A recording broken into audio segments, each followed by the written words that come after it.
Hello, my friend. I am often asked about how people can get even more witch wave and more magic in their lives overall. And I have the answer. You can join me over on the Witch Wave Patreon.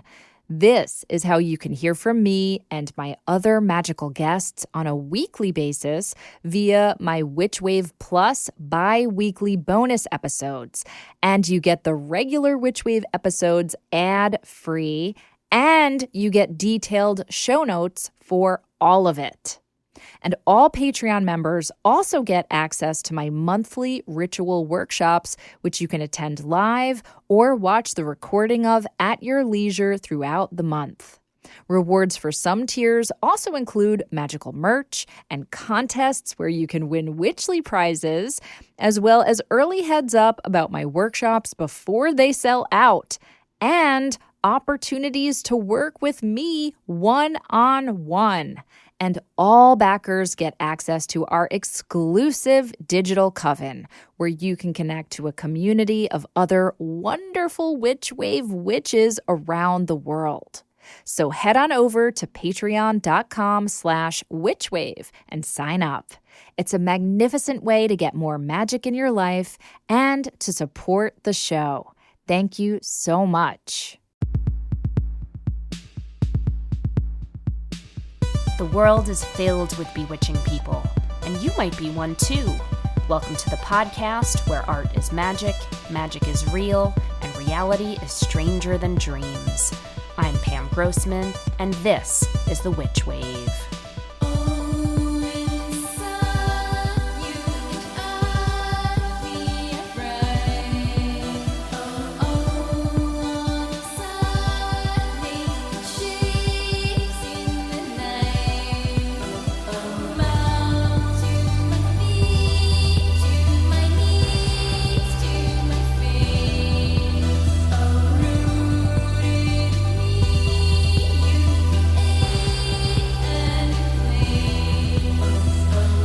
Hello, and welcome to the Witch Wave.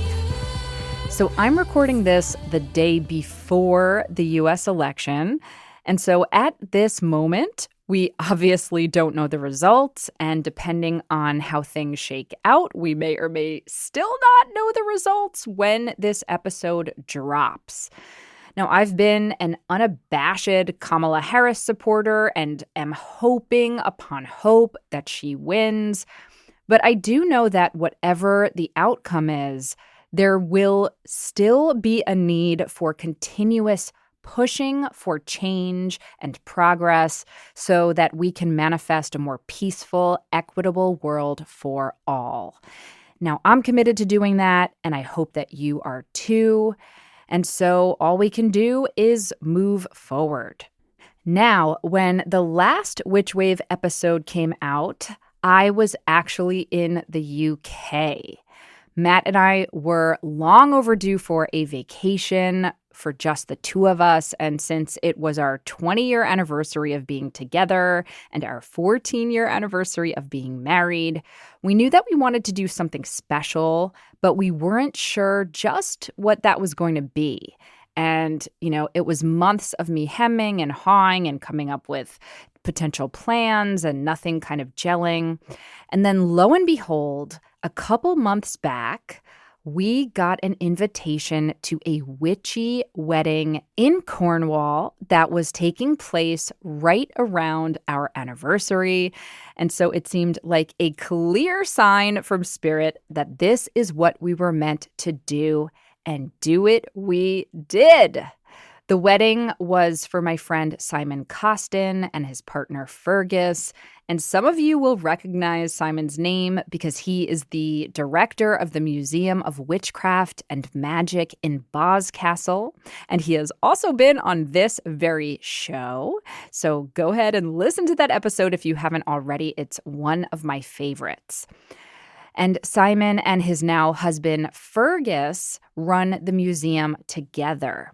So I just knew that this was going to be a deeply magical wedding. Even so, it far exceeded my expectations.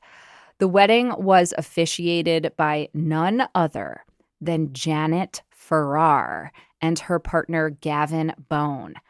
And Janet is one of the real Wicca OG elders and pioneers of the Wicca movement. And she co-wrote such classic texts as The Witch's Way and A Witch's Bible with her first husband, Stuart Farrar. And she's written and co-written many, many other books with Gavin. And she is just a legend. So seeing her perform these rites and getting to meet her was an absolute thrill. And this was just the beginning of our magical trip, if you can believe it. And so a lot of folks ask me what they should do when they go to England. And so what I thought I'd do is just give you a quick rundown of some of what we did, because I think we really hit a lot of the magical highlights. And quick caveat, I lived in London briefly my final year of college. I had a British boyfriend, yes indeed, and before he dumped me on the Charles Bridge in Prague, we had a wonderful time being in love and exploring England and other parts of Europe together. So I have a lot of experience just traveling throughout London and its environs, and I've been back a bunch of times for various work trips, both in my past corporate life and also now in my full-time witch life. So it's a place that I'm very, very fond of. But this was the first time I was there with Matt. And so it was really exciting getting to share this beautiful place with him and to explore so much magic together. So anyhow, get your pens ready or your notes app out. And as always, if you are a member of the Witch Wave Patreon, you will see everything that I'm about to mention listed in the show notes as well. Okay, so in Cornwall, we had the honor of staying at the Castle of Tremeton, which is owned by Frida and Javi, who run my favorite homewares brand, House of Hackney. Now, I've done some work with House of Hackney in the past, but this was just like an incredible alignment where, Simon told me that he had a place for me and Matt and some of his other friends to stay. And when he told me that it was the House of Hackney people, I was just like on the floor. I was so excited because, as I said, I knew them a little bit, and I'm certainly a huge fan of their beautiful textiles and homewares. So I knew it was going to be a gorgeous place to stay. Now, Matt and I were really fortunate to be their guests in the main house, but they do have another building on the property that is listed on Airbnb. So if you're looking to stay somewhere truly stunning that is decorated in House of Hackney's lavish, whimsical prints, my gods, you should stay there. And when I looked actually at the Airbnb, it's quite affordable considering what a special space you'll be staying in. So just Google Castle of Tremeton and you will find it. It is in Cornwall. It is so special. So the whole property is beautiful, and it's a really great home base for exploring the area. And we stayed there for 2 nights and had a beautiful time at the house and, of course, at the wedding. And then Matt and I relocated to a hotel in Boscastle. Now, Boscastle is this little charming seaside town that looks like it's out of The Hobbit, and that is where the Museum of Witchcraft and Magic is located. And when I tell you that my sky-high expectations and anticipation for this museum were beyond exceeded, believe me, this place is so overwhelmingly wonderful and brimming with objects and artworks and artifacts related to both the history of magic and to contemporary witchcraft practice and depictions of witches in culture. I could have stayed there for days on end. If I have any complaints, it's that I just didn't have as much time there as I would have liked, which would have been, a week. Not that it's a huge museum, but there really is so much to look at, to read. It's very comprehensive. It's very beautiful. And I just cannot wait to go back. So you just got to go to the Museum of Witchcraft and Magic. You got to. Now, that same day, Matt and I went to Tintagel. Tintagel is the site of a ruined castle that, as legend has it, is where King Arthur was born and where Merlin whisked him away from in order to meet his eventual destiny and become the mythical king. And it is just such a breathtaking place, not only because of the gorgeous crumbling walls and ruins, but the view from these high cliffs. Breathtaking. I mean, you're looking down on waves crashing and waterfalls and Merlin's cave. And it's just one of the most stunning landscapes you can possibly imagine. And you can see why so many myths were written about this area. So you gotta go to Tintagel as well. It's like 10 minutes from Boscastle. Easy peasy. Now, after being in Cornwall for 4 days, we went back to London and just had a real ball there. So, of course, when you're in London, you have to hit up the 3 legendary occult bookshops, each different and special in their own right. There's Watkins Books, which is the largest and which has a truly exhaustive collection of occult tomes on every topic imaginable and all kinds of magical objects. There's Atlantis Bookshop, which is really small but very storied, and it's the oldest independent occult bookshop in London. Now, this is where Gerald Gardner held many of his coven meetings, and people like Aleister Crowley and Israel Regardie and others were said to have frequented. And then there is my favorite London occult bookshop, which is, of course, Treadwell's Books. This is run by my friend Christina Oakley Harrington, who has also been on this very show. And this is a beautiful shop that really puts magic making in a wider context of culture.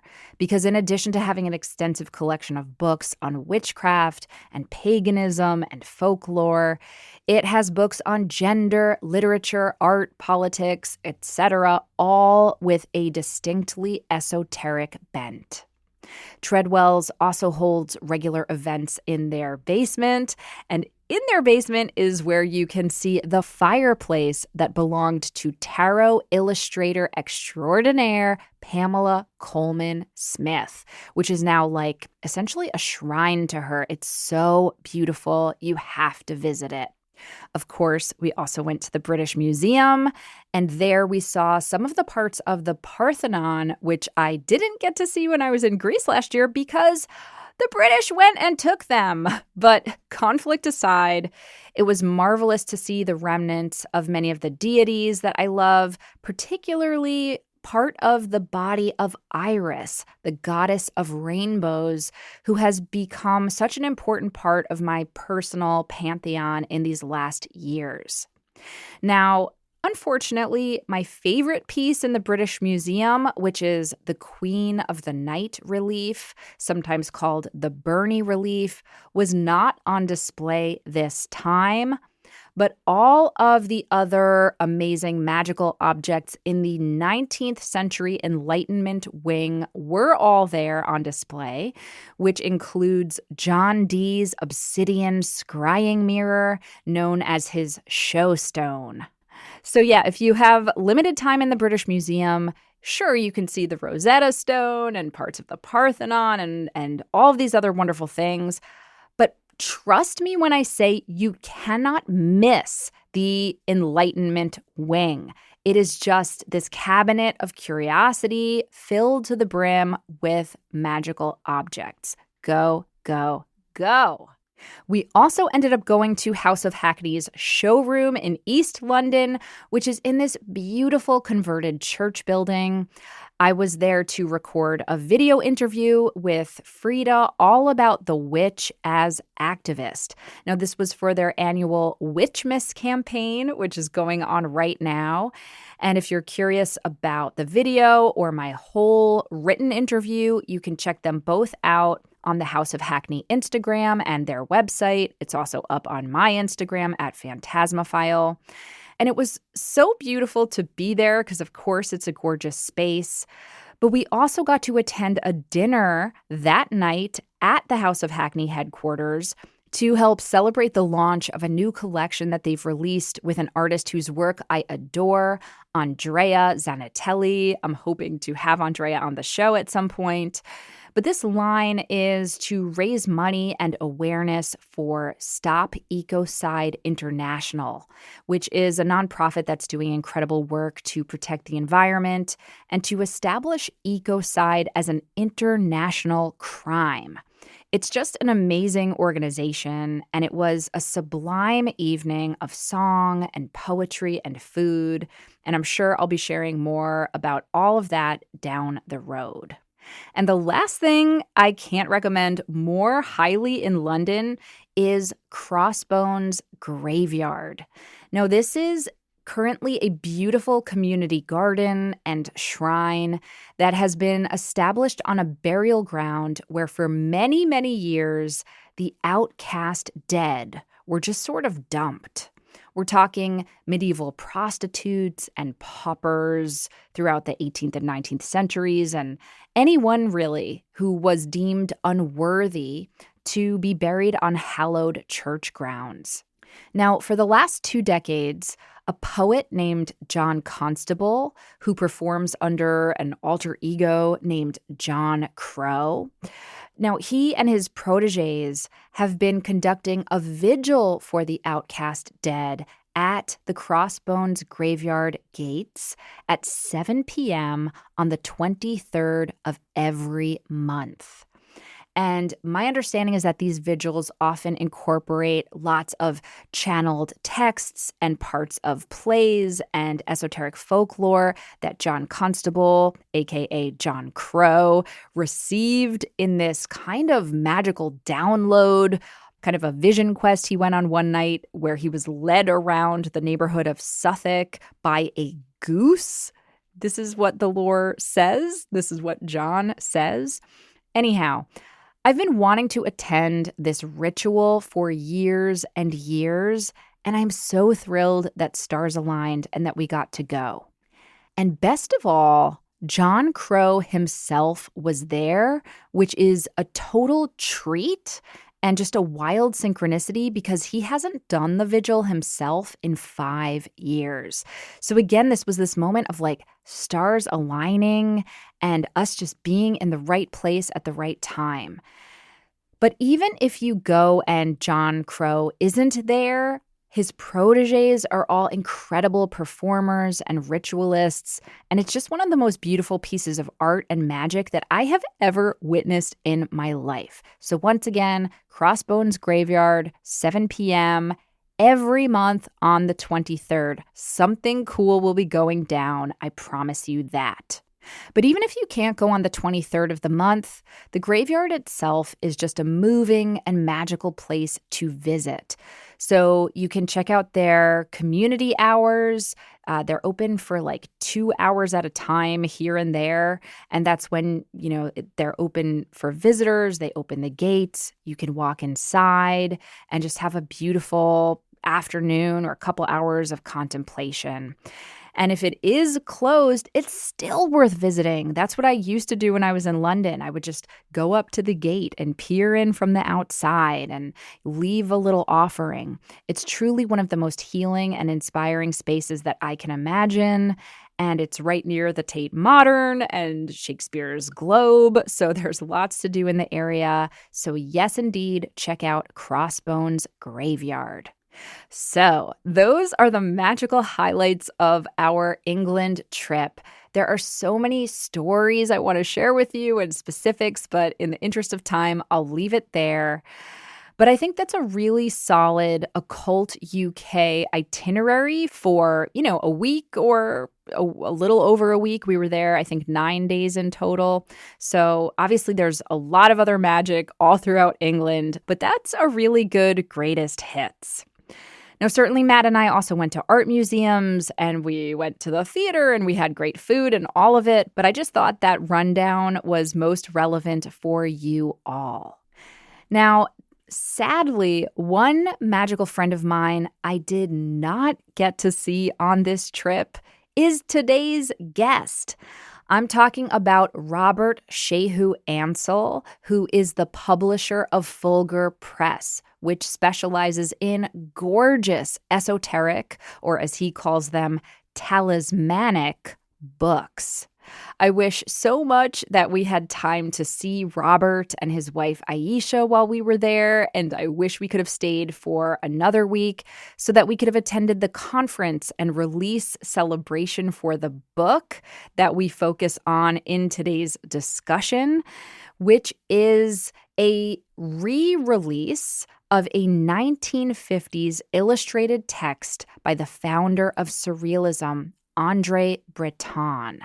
Now, this book was originally called L'Art Magique, but now, thanks to Robert and Fulgur Press, it has been released for the first time in English under the name Magic Art.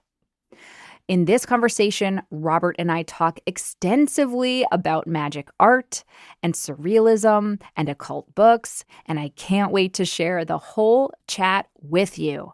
But before we get to that, first, let's check and see what's come through on the Witch Wire. Who is it? Witches. Hi, Pam. Before I hop into my question, I just want to take a moment to say thank you so much for everything you do, all of the amazing knowledge you share with us, your word nerd-iness that we just love through your writings and books and ritual space and this podcast. Your listeners, we all just so appreciate you so much and bringing us together in community in a space that really celebrates the witch and magic. And yeah, just want to say thank you from the depths of my heart. And my question for you is really related to the Wheel of the Year and the tropical zodiac. So I grew up in the Northern Hemisphere where it feels like what's happening in the zodiac really lines up with the Wheel of the Year. For example, right now it's Scorpio season. We're moving into Samhain. We're moving into winter. Those codes that exist within each other of moving inward, moving into the dark, really that receptivity of self. And I'll be moving into the Southern Hemisphere where Scorpio season is actually during springtime. And so everything is blooming and things are coming out, and it's a bit more of that kind of abundant energy. And so my question for you is really how I can begin to work with these opposing energies that exist in the Southern Hemisphere with the zodiac and the time of year, because I'm going to be moving there soon. So, if you have any ideas or support or resources, I would so appreciate that. And thank you so much for hearing this question, and look forward to hearing from you and seeing you in the ritual space in our next group gathering. Thank you, Pam. Thank you so much for those beautiful words, and thank you for this question. Now, look, I know it's tricky for my listeners who are in the Southern Hemisphere because, to your point, when I'm celebrating Samhain up here with everybody, you're celebrating Beltane. Everything is opposite when it comes to the pagan Wheel of the Year. And that makes sense because these are agrarian holidays. And so we're celebrating the seasonal shifts and the life cycle of the natural and supernatural world. And so it's only right that the pagan Wheel of the Year follows whatever your seasons are doing locally. So that's why they're reversed down under. Interestingly, our moon phases are the same no matter where we are in the world. And so if the moon is waning in the Northern Hemisphere, it is also waning in the Southern Hemisphere. However, the orientation is reversed. So you kind of see a mirror image of what we're seeing, but it is still the same phases. So you can still work with the same lunar magic that your compatriots in the Northern Hemisphere do. We're just looking at the same moon phases from different angles. But you will still be in sync with us up here for new moon rituals and full moon rituals and so on. Not that you asked, but I still think it is useful to know. Now, in terms of the zodiac, I don't tend to think of zodiacal energies as seasonally dependent. Yes, I often pair the pagan holidays with the zodiac signs together just because, if I'm leading a Scorpio season virtual ritual, let's say, it makes sense for me here in the Northern Hemisphere to also talk about Samhain because that is what is happening up here. But the zodiac signs themselves, I see as archetypal energies that can be engaged with independent of the season that they may fall under. So if we're in Scorpio season again, this is a sign that's associated with intensity and secrets and passion and all things arcane. And the myth of Scorpio is related to the Orion myth. So anyhow, all of these are aspects that can be engaged with around Beltane, which it just was for you when we were celebrating Samhain. And these energies and stories can be engaged with and considered no matter where Scorpio may fall in your chart or what season it may fall under, depending on where you live in the world. Now, one thing for you to note is that my understanding is that, as with the moon, the angle of the stars is going to be different down under. So what I would say is if you're looking for more accurate local astrology, you should absolutely seek out local astrologers. And likewise, please feel welcome to keep attending my workshops and my circles, of course. But I imagine that you're also going to want to find some local witches and covens and classes and such that are more seasonally in sync with where you will be living. So once you move there, I encourage you to seek out your local witch shop and magical meeting groups in order to be more fully integrated and aligned with your new home. I'm sending you so many blessings for this exciting new change and just want to remind you to trust that magic will find you wherever you are. Now, on to my guest.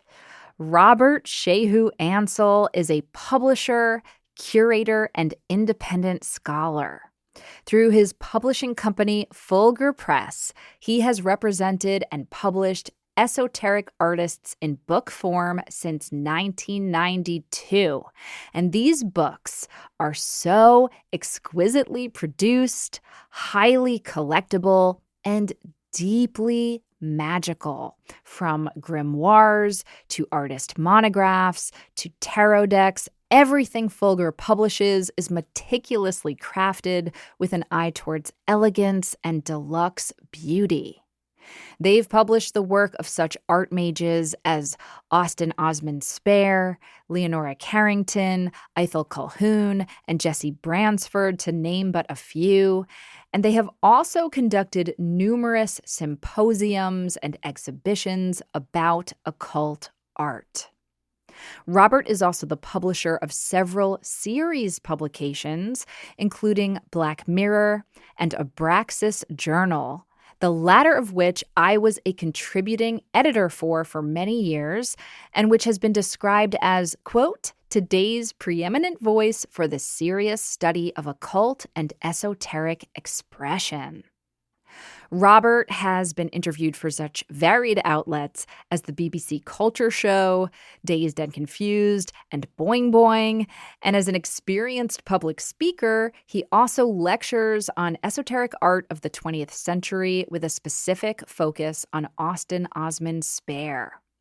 Robert has been a huge influence on my life since we first met, probably around 15 or so years ago now, and I always adore speaking with him, and I always relish the new books that he publishes. Robert joined me virtually from his home in Somerset, England.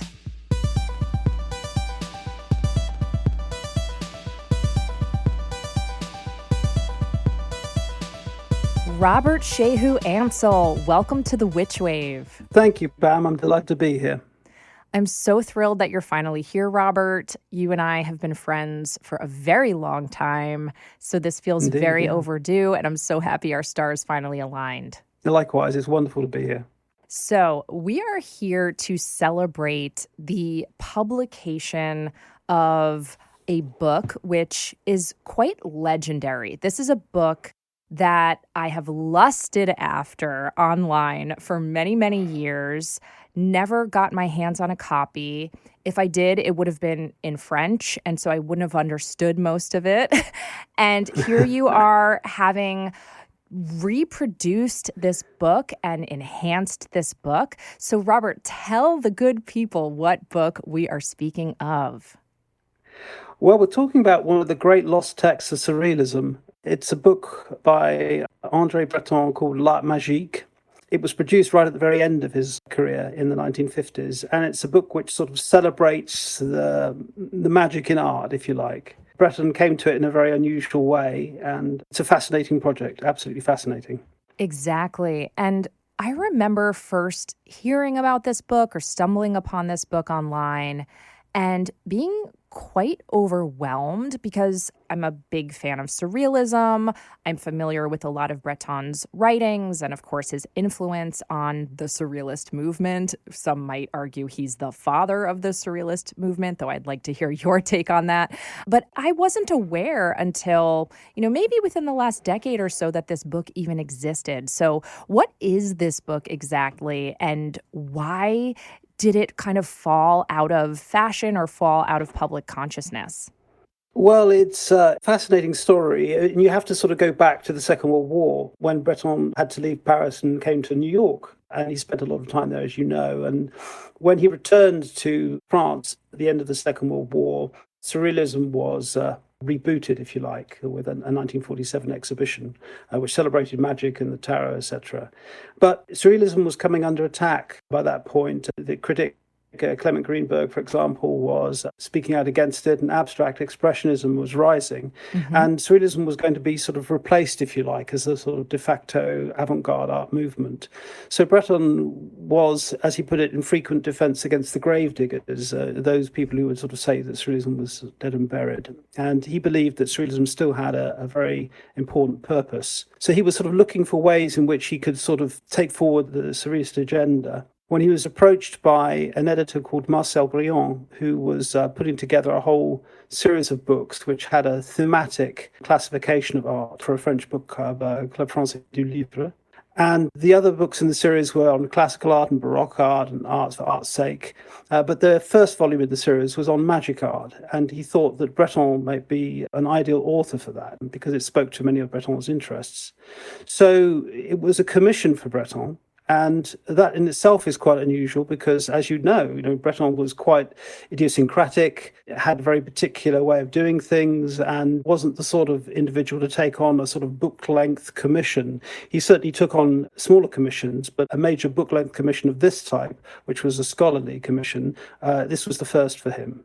So it represented some challenges, but he also saw an opportunity to sort of frame Surrealism within a wider movement of magical art and sort of frame it as a sort of an inheritor of those sort of earlier artists who were working with magical ideas. So it was a tremendous opportunity for him, but I think he realized quite quickly that the subject was far larger than he anticipated.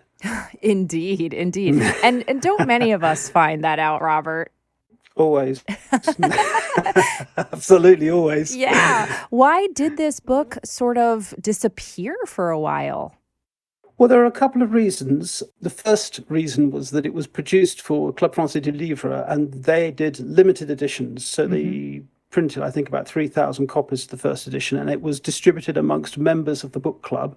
And once it had been distributed, the rights remained with Club Français du Livre for many, many, many, many years. And Breton almost immediately regretted the book and wanted to sort of do a new edition with the publisher Albert Schira, who was one of his favourite publishers. But the book club wouldn't release the rights until, in fact, long after his death. It wasn't until 1991 that a new edition of the book was produced in French. So it's sort of been out of circulation, if you like. Unlike almost every other book he wrote, which has almost been constant publication.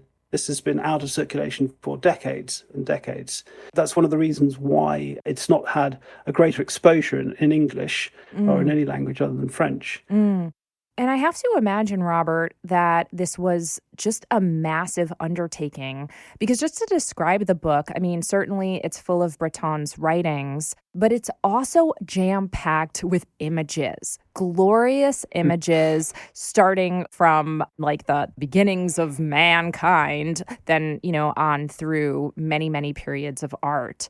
And so I would imagine that licensing these images and tracking them down and sourcing them must have been a massive undertaking, first for him and now for you as his inheritor. Well, it's a burden I've carried before, Pam, as you know. Indeed. I think within the scope of the Club Français du Livre, I mean, it was a very typical publication for them. It was certainly very ambitious for its day, having a volume with, over 200 images in it. But the way the book was produced in the 1950s was part of the reason Breton was unhappy with it, because in the 1950s, it was that sort of brutalist phase of architecture, those huge concrete buildings. Well, the book was almost produced like that in the 1950s. So it's quite sort of angular text and sort of very kind of rigid and not sort of romantic or poetic in any way, which would have suited Breton's temperament far better. It's a challenging text. Breton didn't feel he really had a chance to sort of say everything he wanted to say. So that also contributed to its being sort of left to the side, if you like. But what's interesting is looking back now, after so many years, 60 years later, what you're seeing is Breton trying to sort of map out a terrain which would later become what we will call enchantment. So, the work of Susie Gablick and Alfred Gell and all those sort of authors looking at the way we respond to art and the way that art creates another world for us.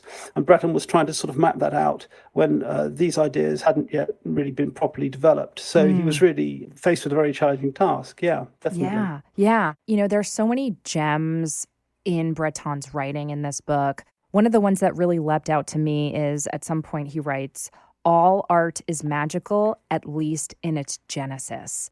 And when I think about that, I think then, okay, well, how did he classify what was magic art or magical art? If the argument can be made that all art is magical, at least from its genesis, how did he decide, what was the rubric he was using in terms of what art qualified to be deemed magical for this tome? Well, that's a very, very good question. And I think it's one that Breton looked to try and answer. It's interesting you should mention that particular line, because when I read that line, it reminded me of a line from George Orwell's 1984. I don't know if you know that book well, but there's a scene at the end where they're in discussion with the pigs who have taken over the farm. Sorry, Robert, are you talking about Animal Farm? I am, yes. Oh, yes. There's a scene towards the end where they say that all animals are equal, but some are more equal than others. When Breton says all art is magical, my mind immediately leapt and said, yes, but some art is more magical than other art. Yes. I think that trying to explore that ground that exists between something which sort of speaks towards otherness, something which is profound and sort of haunting, and something which is manufactured in a way which doesn't produce that effect. Breton was trying to map with this, if you like. Absolutely. He does so by just creating this sort of catalogue, if you like, of works which he thinks inspire him, starting, as you point out, with early works of art from Oceania and Papua New Guinea, the Navajo Indians, right through to the sort of period where you'd have Bosch, for example, right through to modern-day surrealists. So he tries to sort of map it out, saying, look, these individual artists all have been working and in such a way that they've created works that have this kind of enigmatic aspect, as he calls it. That's one of the sort of markers of determining what magic art is. Something that I really love about his book as well is not only does it contain his own writings, but there's a whole section that's called Enquiry, where he sent out a survey to many different anthropologists, painters, and other artists, essentially asking them to weigh in on what they thought magical art is or was. And I think it's like a 5-part questionnaire, if I'm remembering it correctly. And some of the people who answer are everybody from like Renee Magritte to Leonora Carrington and, many, many others. And I was really moved by a lot of their responses. Why do you think Breton wanted to include these other voices and perspectives at the time? Well, I think there are two very good reasons for that. The first is that the inquiry was a classic surrealist process of engagement, where you would go out and ask a series of questions and you get a series of responses, and that would form a kind of a collective set of ideas, if you like. So in some ways, he was working within very established surrealist ideas with the inquiry. But secondly, I think quite genuinely, he got to an impasse with his research and thought, I need to go out and sort of gain a wider sort of sense of what is generally considered magical art from people that I know and respect. So it was an ambitious undertaking. I think they wrote to about 255 people, a sort of veritable who's who, really, of certainly French intellectual life and some overseas too. And they got responses from about 70 odd of varying lengths. Some are quite short. My particular favourite is Heidegger, who sort of says, you asked some very important questions here, and it needs very careful thought, and I must give it some careful thought. I'm paraphrasing terribly, I might add. But he sort of spends a paragraph saying how important it is and how little time he has in responding to it, which is fantastic. But there are others, relatable. Yeah, but there are others that are quite wonderful, as you point out. I'm not sure that he got the consensus he was really hoping for from that inquiry. I think, if anything, it demonstrated how diverse the various positions were. And I think that Claude Levi-Strauss was a great friend of Breton, as you know, and they almost sort of fell out over this project. Claude Levi-Strauss sort of hit the nail on the head when he said, well, look, with the idea of magic art, you're trying to reconcile many, many different things. And, the words magic and art have different meanings in different contexts and different cultures over different time periods. And to try and subscribe to them a particular definitive set of ideas, it really sort of undermines the whole process of definition because it's so broad. The diversity of meanings in various cultures is just so broad, you can't do it easily. And I think Breton came to recognize that. I think he came to recognize that, perhaps it was just too wide and too large a subject. Taking in prehistoric art as well as, as I say, the art of Papua New Guinea or Pacific Northwest, and trying to find a common ground there was ambitious for the 1950s, certainly. Absolutely. And then trying to link it to all of the other movements to follow, too. It's incredibly ambitious. And I take your point and Levi-Strauss's point in terms of, perhaps this is a fool's errand, but my goodness, what a beautiful attempt Breton made. I mean, this book is so glorious and the beauty that you brought to it and the other writers that you brought to the book really make this a true illuminated manuscript in all meanings of that phrase. When I first heard of the book, which was 10 or 15 years ago, like you, I'm sure I heard of it through its reputation. But the more I discovered about the story behind the book, that in itself became quite fascinating. Breton's, I truly believe that some books have their own fate and some books have a sort of presence. And this book had a sort of complicated birth, if you like. And Breton struggled with it. Normally an extremely fluid writer, he met an impasse almost immediately, which was extremely unusual for him. And he struggled with the writing, eventually had to have someone come in and help him. Charles Legrand, another surrealist who was a part of the group in Paris at the time, came in to sort of help him with the writing and help him sort of put the material together. And even very late on, towards the end of the production, Breton started to believe that this kind of, this little macumba devil that he had in his collection of tribal art had somehow sort of cursed the entire project. And in fact, when he was away in his house in the country, he had this dream that this spirit entity came to him and sort of jabbering and gave him his name. And the name was Japard. And that's an old French word which means to chatter incessantly. So, even the process of making the book has this kind of strange kind of magical undertow, of sort of impasse and sort of spirit presiding over it and that sort of thing. So it's an absolutely fascinating story. Oh, absolutely. I love that. On that note, we're going to take a quick break and we'll be right back. This episode of The Witch Wave is brought to you by Open Sea Design Co. I love beautiful stationery and paper goods, and one of my favorite places to get them is OpenSea Design Co.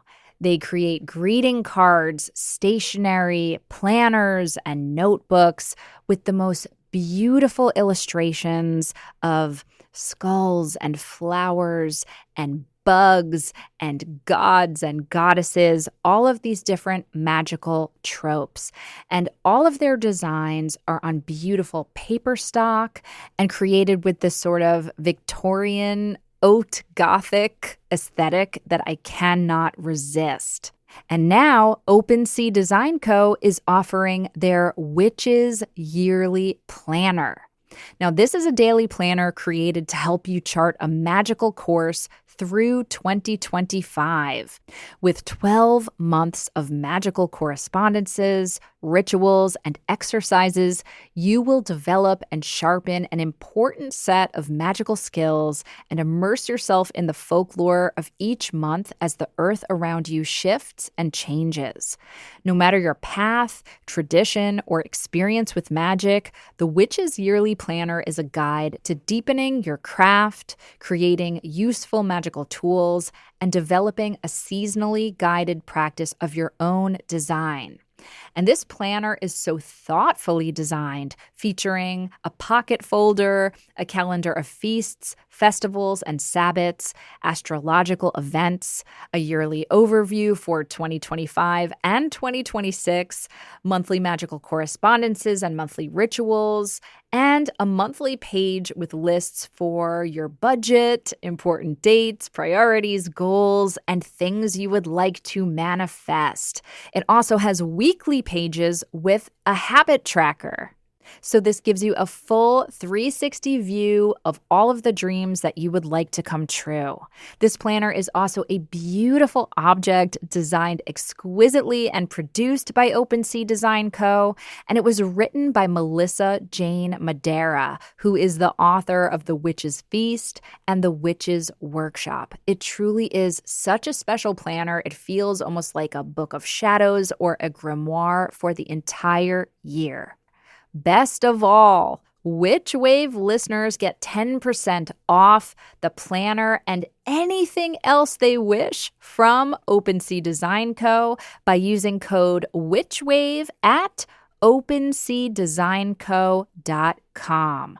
That's code WitchWave for 10% off at openseadesignco.com, and C is spelled S-E-A. The Witch Wave is sponsored by BetterHelp. This is the time of year when we stop and say thank you.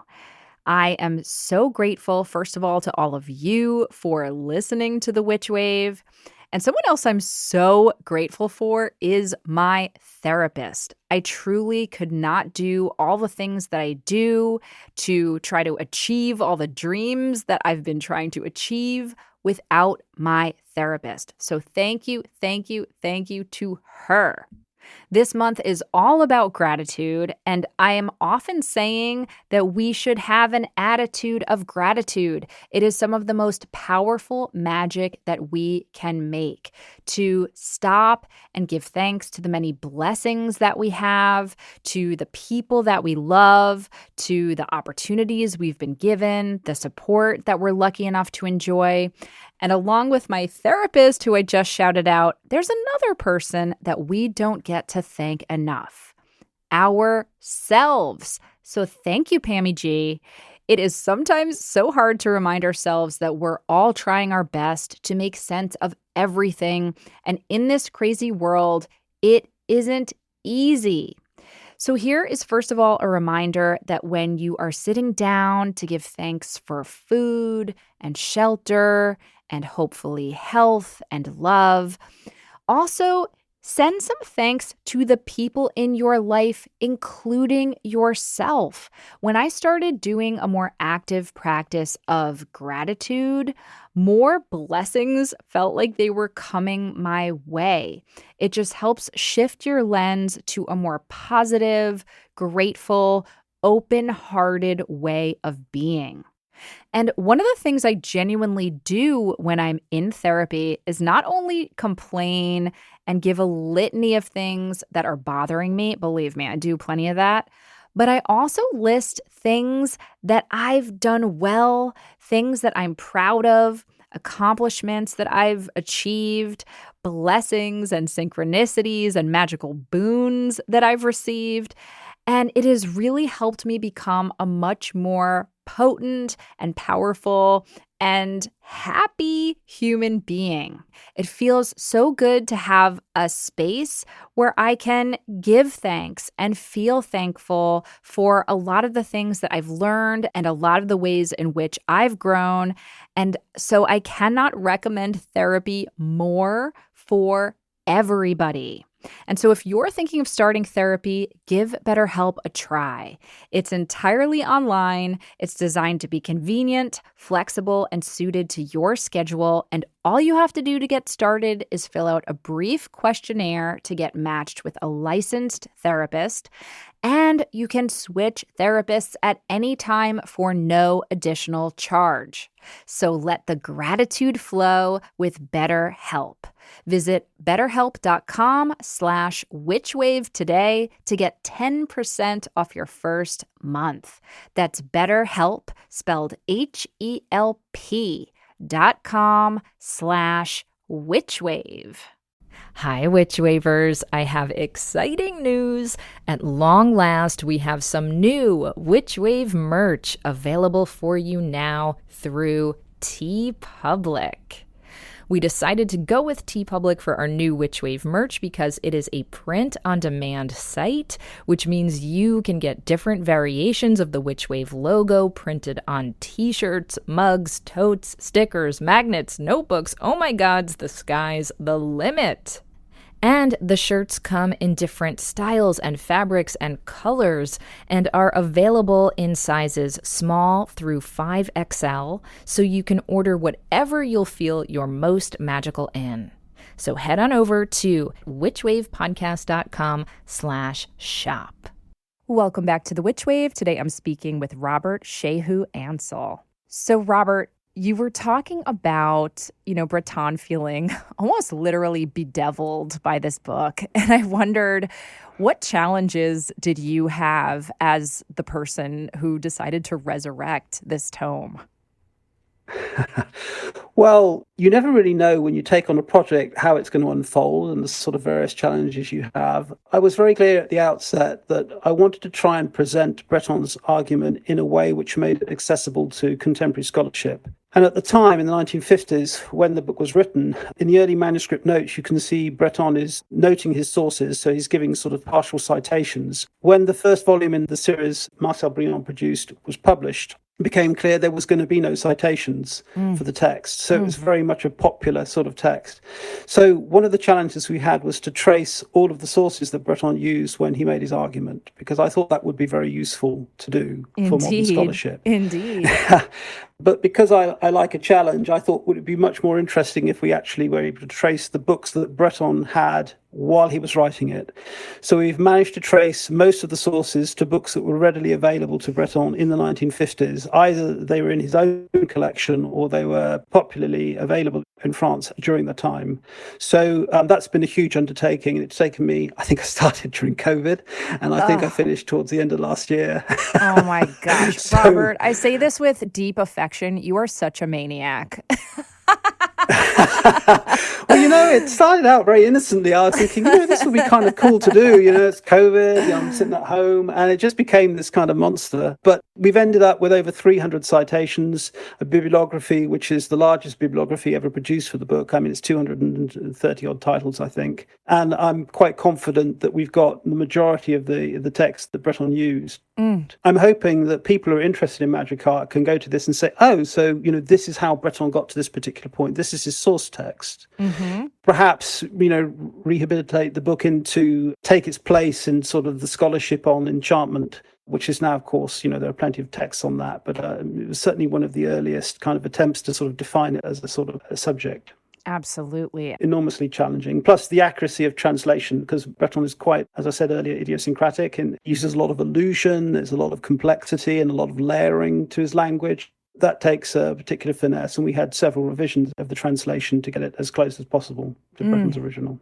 I can only imagine. Well, the text is really shimmering and beautiful. I love Breton's writing. I know as a human being, he's rather controversial and problematic, to say the least, but I still love his writing so, so very much. And I think your translation... Can you remind me who the translator was? Well, there are three translators, Michael Richardson, Dawn Ades, and Krzysztof Wielkowski, and they are very well-known Surrealist scholars. Yeah, they've done an incredible job. It's just a beautiful, beautiful text. I want to zoom out a little bit because you are the first person that I ever heard use the phrase talismanic books. This is something that your press, Fulgur Press, specializes in. And I would love to hear you just talk a little bit about what a talismanic book is and why you've chosen to devote your life to bringing them to market, essentially. Gosh. Well, I'm going to have to stray into quite personal territory there, but I'm happy to share it. Please do. It's a safe space, as the kids say, Robert. Well, I've always been a book lover. And when I started work, it was actually 40 years ago last week, at Sotheby's the Auctioneers. I started out in a very small regional office, and the very first task I was given was laying out the book sale. And I already had quite a healthy interest in the occult. But one of the books I picked up and put on the shelf and put a number on was Aleister Crowley's Ahab. And it was just bound in vellum, and it had yap edges, and it was perfumed, and the paper was handmade. I just looked at it and I thought, why doesn't anyone make occult books like this now? I think at that time, you're talking about the early 80s, occult books tended to be quite cheap paperbacks. They didn't tend to last very long because they sort of fell apart. The glue wasn't very good in those days, unlike today. Sure. I was looking at it thinking, if you're dealing with these themes which are, say so much about us as a species, our relationship with the absolute, a relationship with otherness, shouldn't it be a sort of an eternal thing? Shouldn't we have a form of embodiment which is lasting rather than something which is small and sort of falls apart?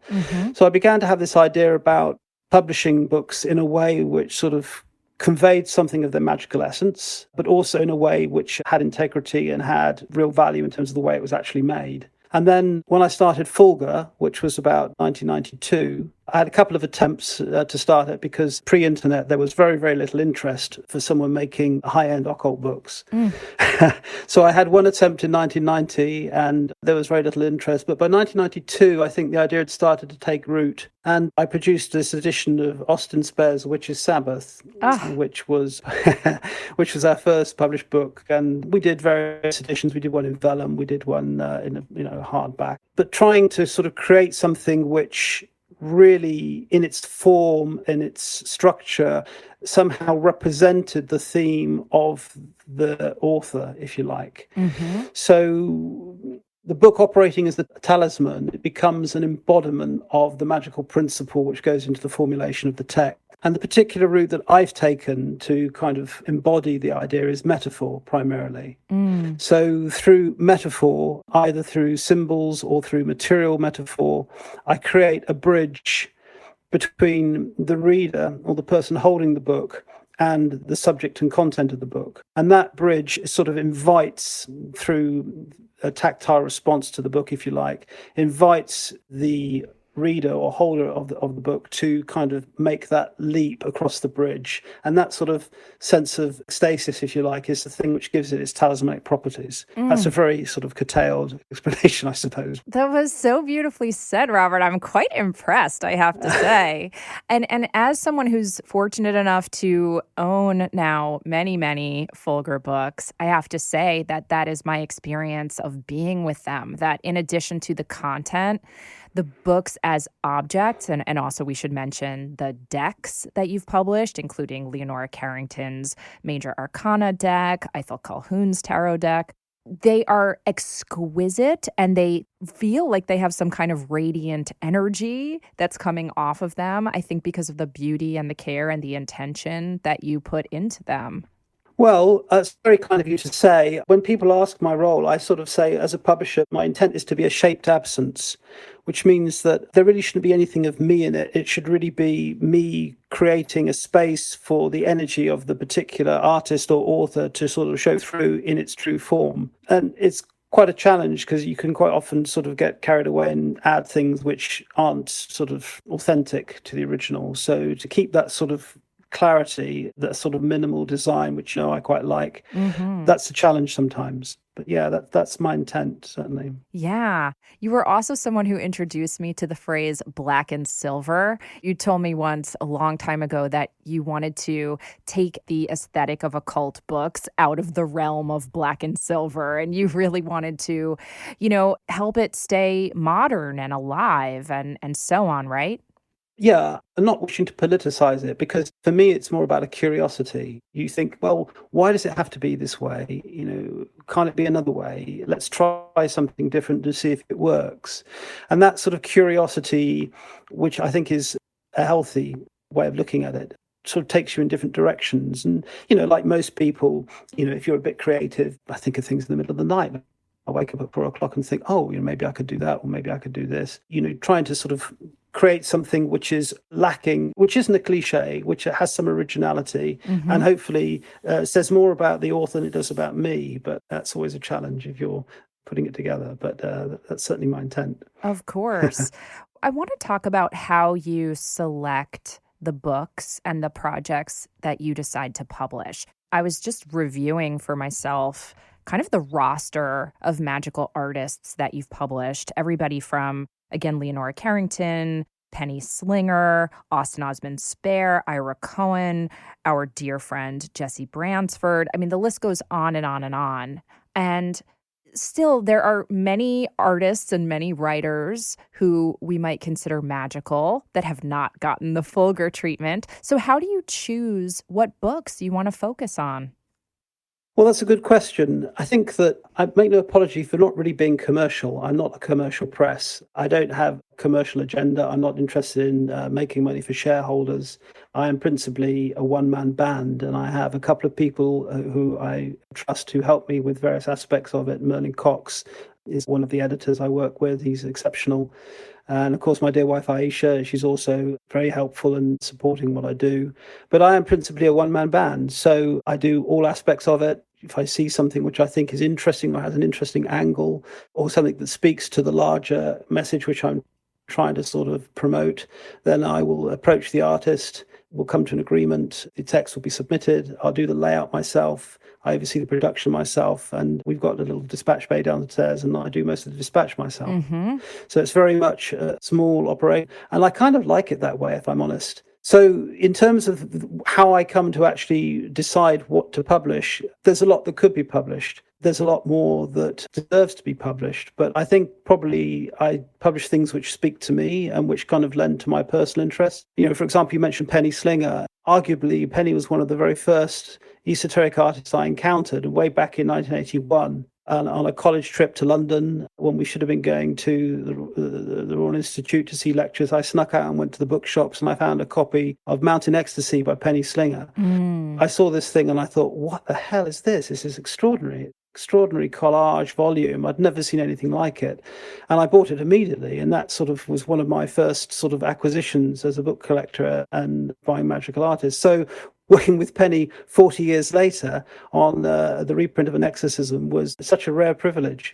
I got to speak with her on the show last season, and she is so brilliant and insightful and vivacious, let alone what a talent. My goodness, how fortunate you got to work with her. Indeed. So, Robert, I've heard this story before, but I'd love for you to share with our listeners how you chose the name Fulgur. What does that name mean to you? So when we did the first book, the Austin Osman Spare book, which is Sabbath, at that time I was living in the southern part of England in a town called Worthing, which is a small seaside town full of sort of wonderfully crumbling Georgian houses.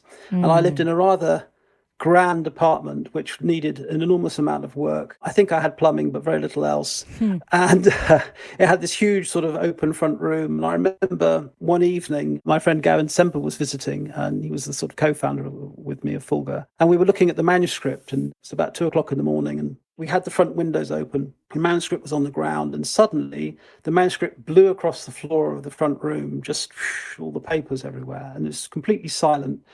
And I remember looking at Gavin, and Gavin looked at me, and I went and looked out the window, and it was completely calm. There wasn't anything happening out there. And I suddenly heard this strange noise, and I looked up, and the trees opposite, right at the very, very tops of the trees, I could see them swaying violently and making this kind of noise.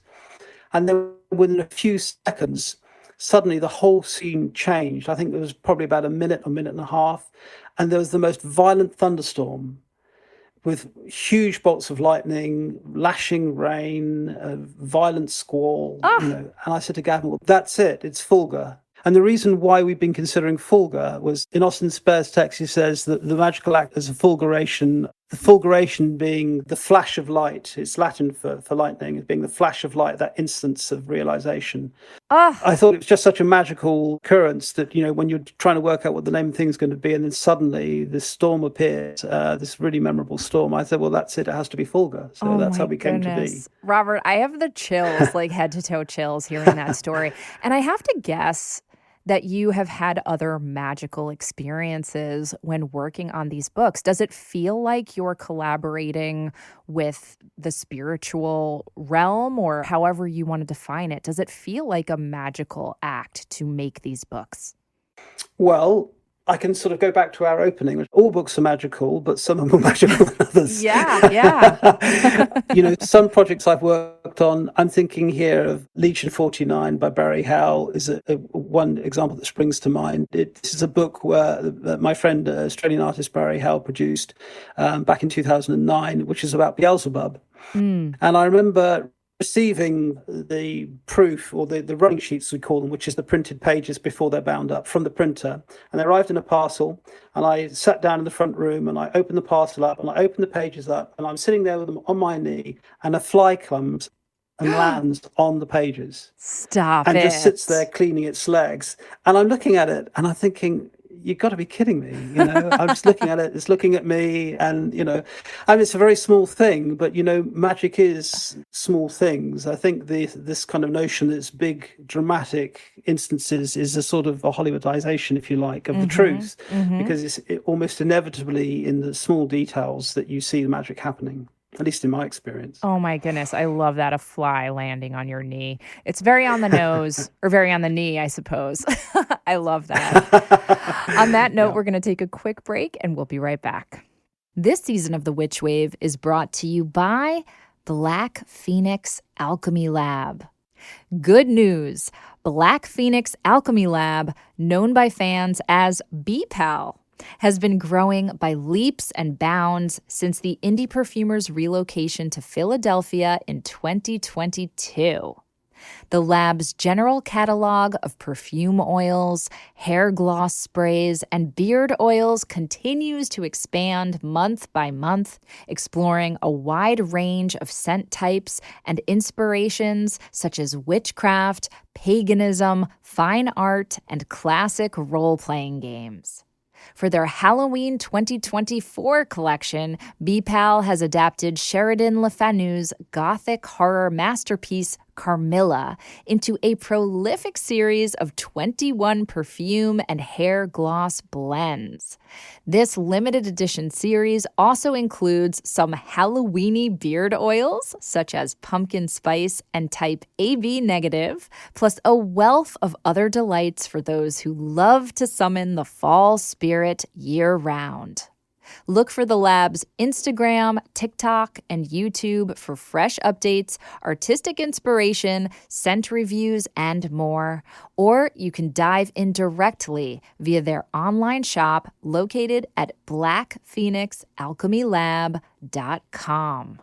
I am obsessed with Zoo's incense, which is why I am so excited to announce that I have partnered with them on an exclusive Witch Wave incense blend just for you. The Witch Wave blend is inspired by Artemis, goddess of the moon, the hunt, the wild.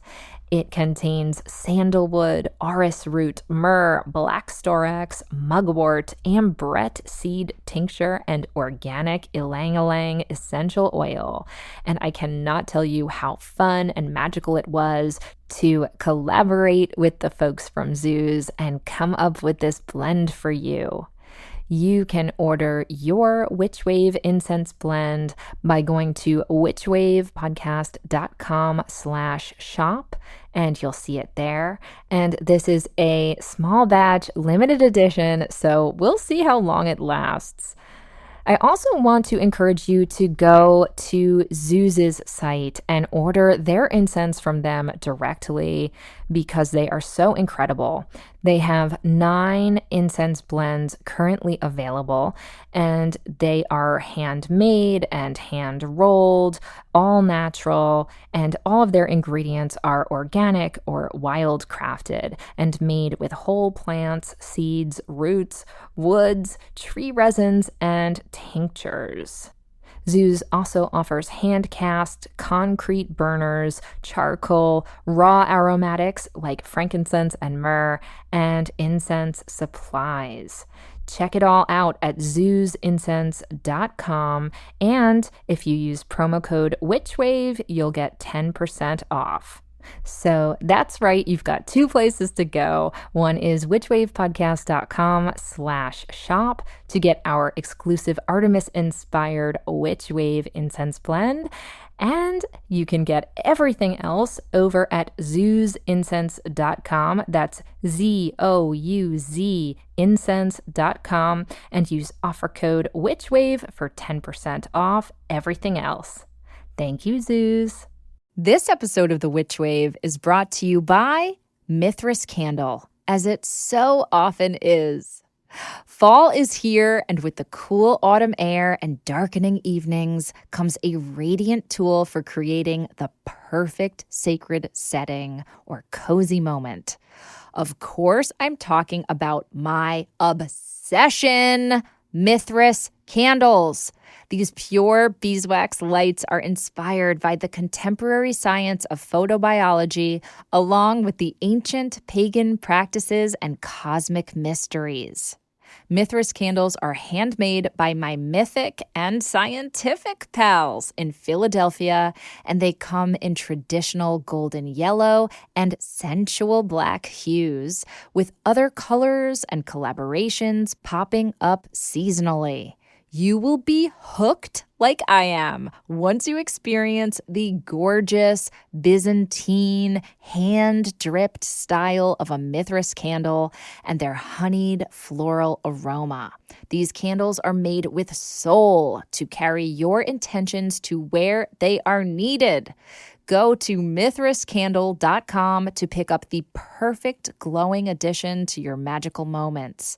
Witch Wave listeners get 24% off their first order by using offer code WITCH at checkout. That's offer code WITCH at M as in magic, ITHRAS candle.com. They truly, truly, truly are the best. Welcome back to The Witch Wave. Today I'm speaking with Robert Shehu-Ansell.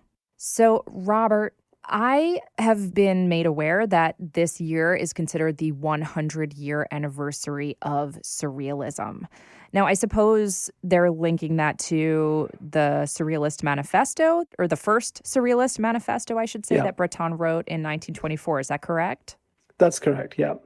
Did you plan on having this book come out for this centenary, or is that just another confluence of magical stars aligning? Well, I'd like to take full credit for that, but I think it's fair to say that as the research moved on, I realized it was probably going to be closer to the anniversary than before. But it's a very fortuitous timing, I will say, yeah. And for me, I really love the framing of Surrealism as a magical movement. I suppose there's an argument for it being a psychological movement of art, and there are many other words we could apply. But I personally love attaching the notion of magic to surrealism. You know, certainly so many of my favorite artists Remedios Varo, Leonora Carrington, Leonore Feeney, Ernst. I mean, we could go on and on. I consider deeply, intentionally magical artists. Do you see the project of surrealism as being inherently tied to magic the way Breton was arguing? I do, actually. And I understand, I think, why Breton sought that alignment. Originally it was a literary movement, of course, in the 1920s. But Breton, when he wrote the second manifesto in 1929, Breton makes this really interesting observation. He talks about surrealism ending in songs. And what he meant by that was that the French have a tendency to turn a revolution into a kind of popular ballad or a popular sing-along, which is, of course, the fate of the French Revolution. And Breton recognized that when a revolutionary impulse becomes subsumed into popular culture, it ceases to have its impetus, its power. So in some ways, he was looking for ways in which he could prevent that happening to surrealism, ways in which he could frame surrealism in such a way that it would resist the tendency to be subsumed into popular culture. And he saw occultism as one way of doing that, because the occult has been, I think, as I say in my foreword to the book, has been a sort of an abiding provocateur of Enlightenment values. It can't be explained, it can't be subsumed, it can't be assimilated. It remains outside of rationality. Yeah, rationality, civilized society. So Breton recognized that agency, if you like, for the occult. So he thought, okay, we're going to have the complete occultization of surrealism, so that surrealism becomes embodied with these kind of ideas and these principles of being a revolutionary force, which is, I'm paraphrasing heavily, but that's really what he intended with this alignment. And of course, the occult and magic aligns very, very cleanly with surrealism, because surrealism was all about dreams, about myth, and about strangeness. And these are qualities which most of us would associate with magic and the occult. They're natural friends, if you like. Yes, yes. I often think of that kind of famous phrase that I believe Breton coined, which is that surrealism is pure psychic automatism. This idea that almost like you're a vessel and that some kind of spirit is working through you. And again, we can say, oh, this is just a psychological function if you just get out of your own way in terms of working in a stream of consciousness fashion. I prefer to think of it as some kind of channeling, or perhaps a marriage between those two. But I see the idea of automatism as being deeply magical. Do you, Robert?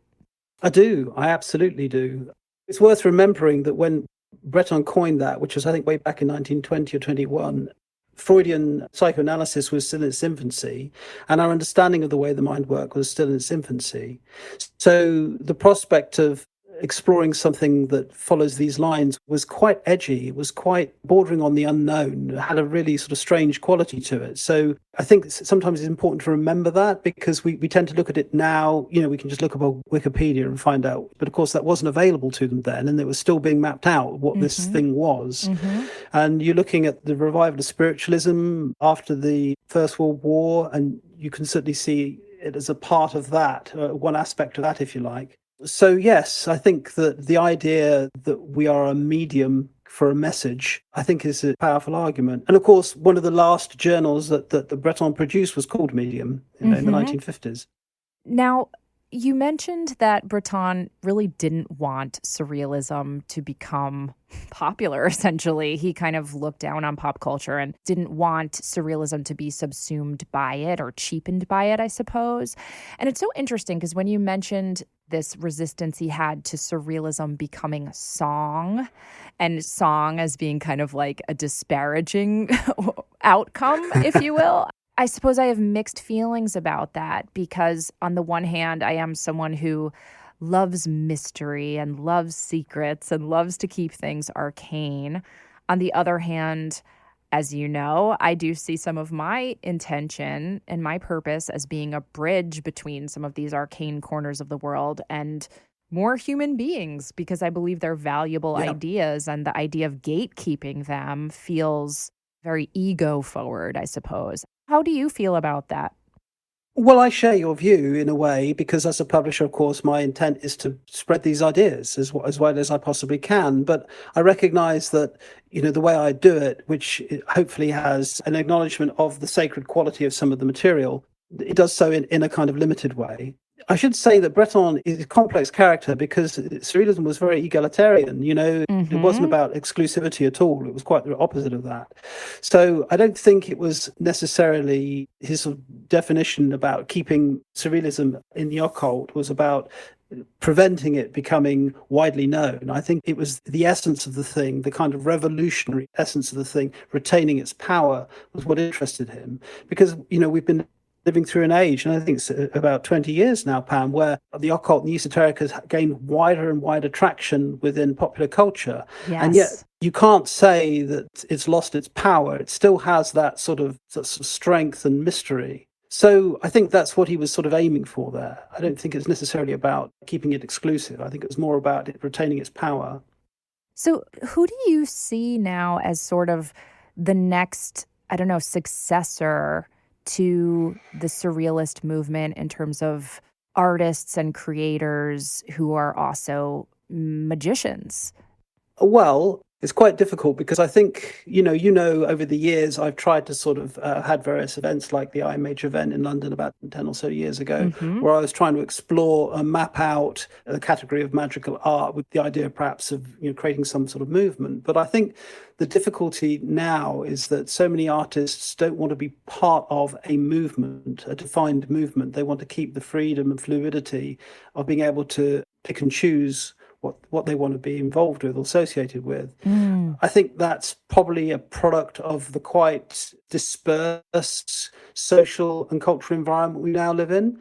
Aisha and I were in Paris last weekend, and I was saying, it's extraordinary to think that in the 1920s you could have come here and you could have met all the great names, Dali, Breton, Eluard, they're all there, being and meeting in cafes. That isn't quite the case now, and people are far more dispersed. I think because it's possible to engage with relationships over great distances far more easily now, and the necessity of being in one place in order to pursue a particular set of interests is not so acute.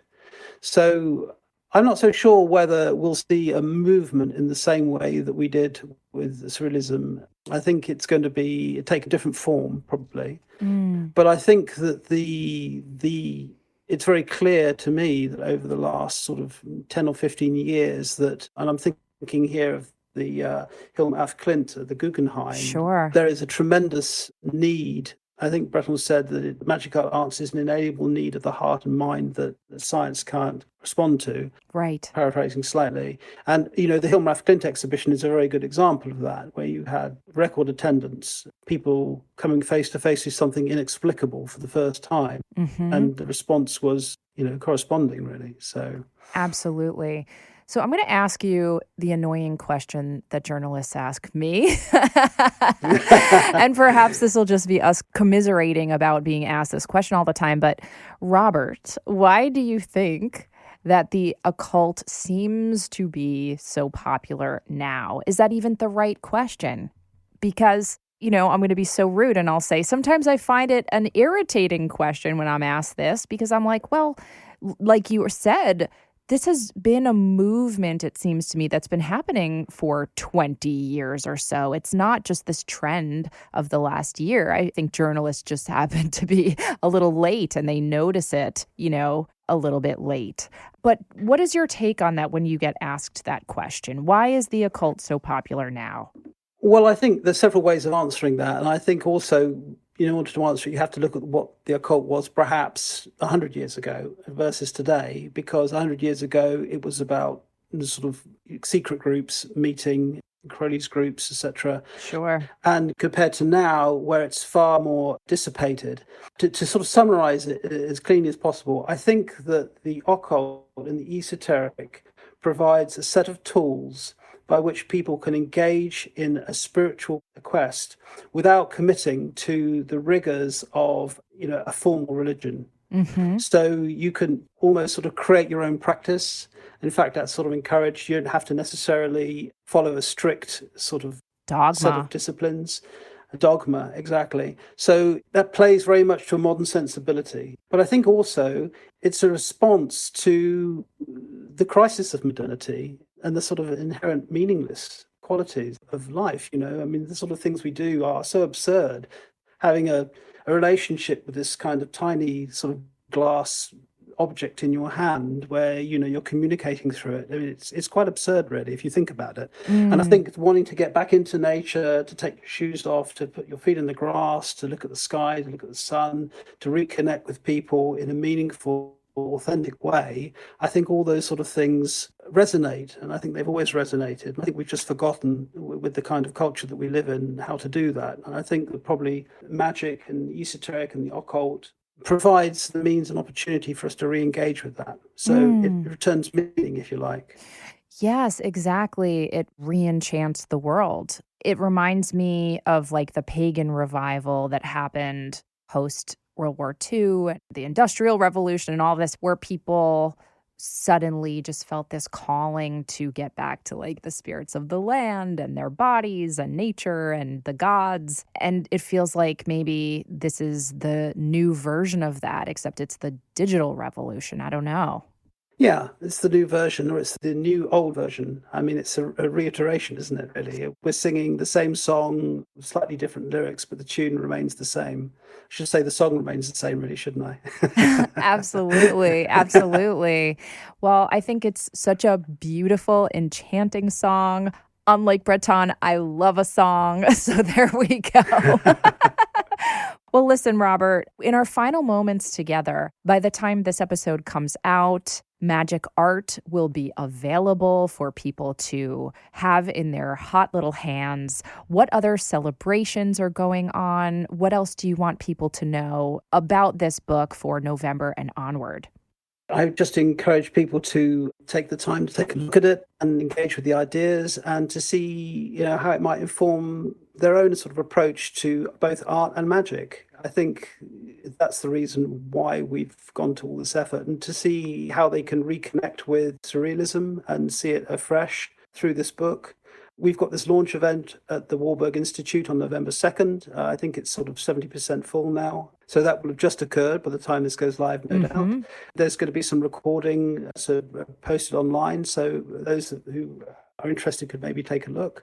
And of course, there's Surrealism celebrations going on right across the world in various corners, sort of celebrating the movement and its aims and objectives.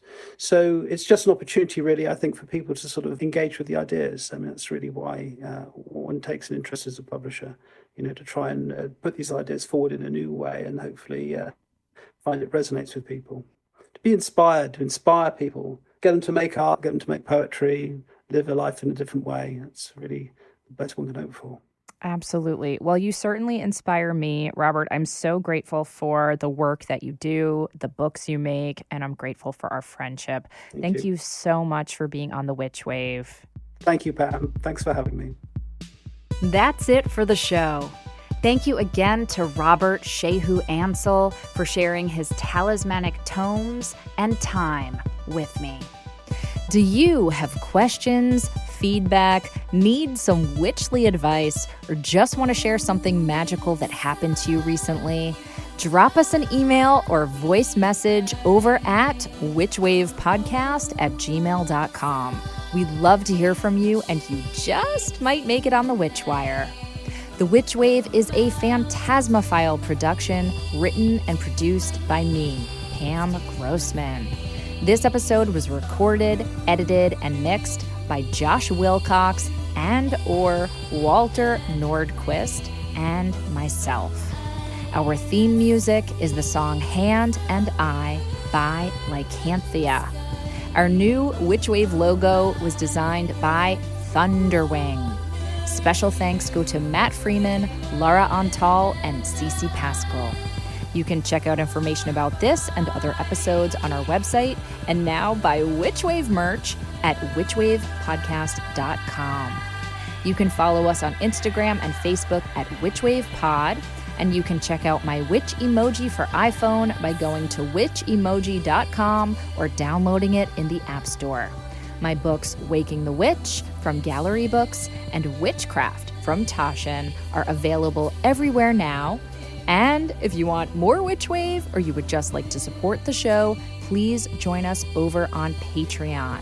That's patreon.com/witchwave. Thank you so much for listening. Witches are the future. I'll catch you next time on The Witch Wave.